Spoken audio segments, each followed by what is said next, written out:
The 2024 season for the Texans is almost here. The Colts on the road in Indianapolis is where the season will open. We've already talked about the strengths of this Texans team here on the channel. You can check that video out in the description down below. But what are the weaknesses for this Texans team as they head into the 2024 season? There are three things that I look at that could derail this Texans team as they head into 2024. Let's start with number three, is what I've termed up the middle on defense. The defensive tackles, the linebackers, and the safeties for this team. I'm a little concerned about that up the middle portion of this defense. I don't really have a lot of concern for the ends. I feel like they're fantastic. The corners, while healthy, should be very good, but I'm worried about up the middle on defense. The defensive tackle room. Last year, Sheldon Rankins and Malik Collins, two expensive defensive tackles that were pretty productive. They've been replaced with guys who've been on a handful of teams over a handful of years of their NFL career, in Foley Fatukasi and Mario Edwards. Now, both guys look in tune with this system, and it may be as simple as they've got players at defensive tackle that will execute exactly what the defense needs from the defensive tackles, and they feel comfortable with that. But Fatukasi and Edwards are not nearly as well regarded as Sheldon Rankins and Malik Collins were heading into the season a year ago.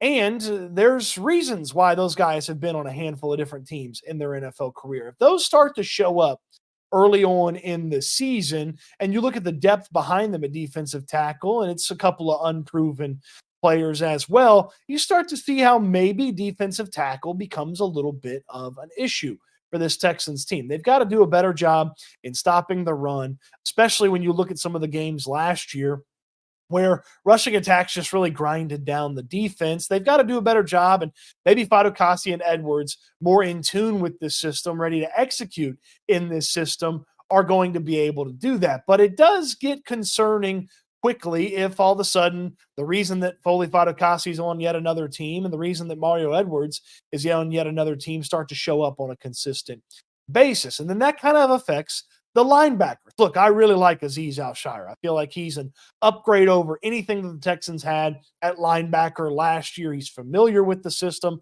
having played under DeMeco Ryans. He's going to be an extension of Ryans on the field. But outside of him, there's a lot of question marks at linebacker. Look, Jake Hansen and Henry To'o, who should start the season with Al-Shaair there at the linebacker room, they had good training camps and they had good preseasons. To'o had a disappointing rookie season. It took time for him to kind of get used to everything. And even once he got his feet settled a little bit, you saw some of the physical limitations to his game. And Jake Hansen is a great story. Undrafted free agent who's made the team 3 times in a row now, but there are some limitations to his game. He might be a jack of all trades at the linebacker spot and a master of none. And Christian Harris's absence is going to be noticed for the foreseeable future for this Texans team. At least 4 games, probably more, when it comes to thinking about Christian Harris and how long he's going to be gone for this team. And so you start to see all of a sudden how linebacker becomes a little bit of an issue. And then you factor in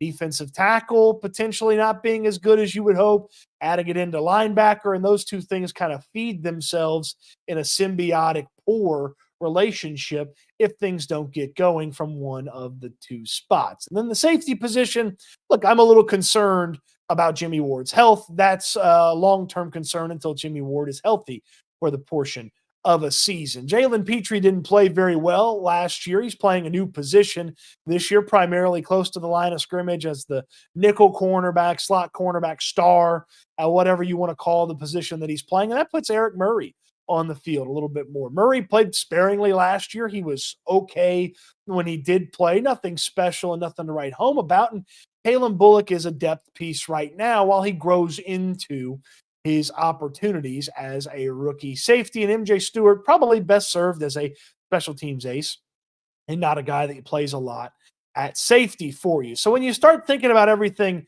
in those terms, all of a sudden that up the middle of the defense, there's a little bit of a question mark there. Now, I don't believe they're going to be bad, but it's something to pay attention to. Those defensive tackles, the linebackers, and the safeties as this season gets going.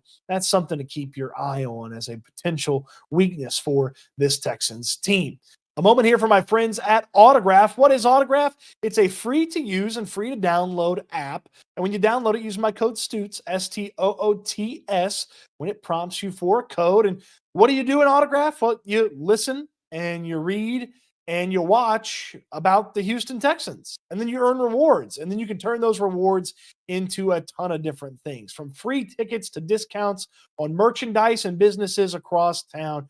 Autograph rewards you for being a fan. So be a real fan, get real big rewards from my friends at Autograph. Check them out in the link in the description down below. Again, Autograph, free to use, free to sign up, and it just puts all of your favorite teams' content in one spot so that the more you read, the more you watch, and the more you listen, the more you get rewarded for being a real fan. Check them out. And when you sign up, use my code Stoots, Stoots, at sign up. The offensive line checks in at number 2 for me. And you're saying to yourself, Cody, you used to be really bullish on this offensive line. You're right. I was bullish on this offensive line. I was excited that this offensive line was finally going to have the 5 guys that they wanted to be the offensive line a year ago and playing in the correct position.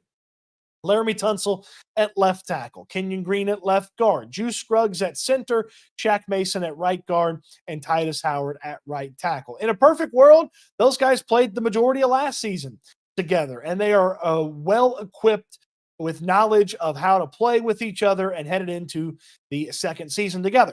That wasn't the case. Kenyon Green basically never got off the ground. Juice Scruggs was hurt. When he came back, he played left guard. Titus Howard never played right tackle last season. Now, everybody's at the position they're supposed to be at, but they haven't played together a ton. There's only been a handful of practices and no preseason action with everybody all together on the offensive line. And while I'm bullish on Kenyon Green because he's transformed his body and looks more equipped to handle what he needs to handle at left guard than the first couple of seasons in the NFL. And oh, by the way, he's healthy. There's still some concerns that he may just not be the guy that the Texans thought they were getting when they drafted him in the first round a couple of years ago. Juice Scruggs didn't play well at left guard, but hopefully it looks a little bit better at center. There have been a couple of moments in the preseason where it just doesn't quite look right there at the center spot. Shaq Mason, Laramie Tunsil, another year older. You never know when Father Time is going to show up for an offensive lineman. And then Titus Howard, when he played right tackle last for a full season, he was about average. He's paid like an elite right tackle. He's got to showcase that. I'm worried that they haven't played together much, and that may take a little bit of time to get into a groove. And I'm also worried more about their ability to run block as a unit. I'm not so much worried about the pass blocking because CJ Stroud and his pocket maneuverability can handle some of that they just haven't been able to move the Texans defensive line in training camp and the preseason. Now, maybe the Texans defensive line is really stinking good, and that's the reason that the offensive line has had trouble run blocking. I certainly hope that's the case because the consistency on the ground is going to need to be there. They've got to run block better than they did a year ago. They've got to run block better than they did in the preseason if this team is going to get things going. Less worried about the pass blocking, more worried about the run blocking for this Texan team. And that sort of leads itself into the top concern for the Houston Texans. The biggest weakness for me, until they prove otherwise, is the rushing attack. They were 22nd in yards per game last year, 29th in yards per carry last year. And I love the addition of Joe Mixon. I feel like he's going to be fantastic, but he is another year older. And this offensive line has had trouble run blocking so far in the preseason. If those things show up and the willingness and desire to throw the ball becomes more prominent, the ability to run the football might get neglected. If it's not there, you may not want to go to it if you're the Texans. And everybody after Joe Mixon, a huge question mark on if they can get it done if they're in for Mixon in this Texans offense. Look, there's definitely concerns about this rushing attack. It's still the same offense, and they're going to throw the ball better, and maybe that's going to open some things up. But we've seen Bobby Slowick saw it late last year, and we've seen it already a little bit here in the preseason, albeit very tiny, but he's foregone the short yardage rushing game for quick passing and short passing and just trusting CJ Stroud. they're going to need to run the football at some point. If this offense is prolific as we believe it to be, they're going to get leads. And you don't keep leads by throwing the ball a lot. You keep leads and grind teams out by running the football. Again, same offense, a lot of the same offensive linemen, struggles pass or run blocking in the preseason kind of lends itself to this rushing attack not quite being what it should be for this team. Now, maybe Mixon just makes up for a lot of that. He's not the most dynamic yards per carry guy.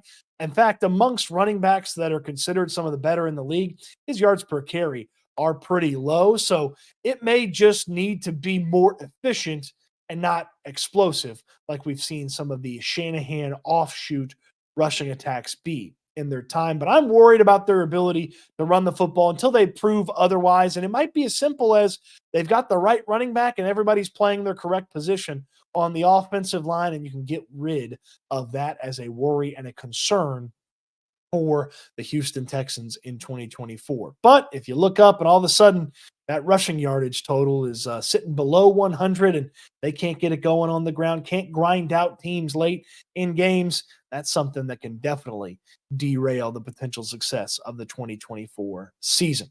What say you? Let me know in the comment section down below. What are your biggest concerns about this Texans team heading into the 2024 season? What are the weaknesses for this Texans team? Let me know in the comments section down below. On your way down there, throw me a thumbs up on the video. Subscribe to the channel if you haven't already. And don't forget to check out our friends at Autograph, the free to use and free to download app that puts all of your Texans content in one place. The more you read, listen, and watch, the better the rewards are for you. It is a real app for real big rewards for real fans. Autograph, check them out. The free to download app. Use my code Stoots, STOOTS, when you sign up and get to listening and watching and reading and earning for being a fan. Appreciate you watching the video. Hope you enjoyed it, and I can't wait till we talk Texans again soon.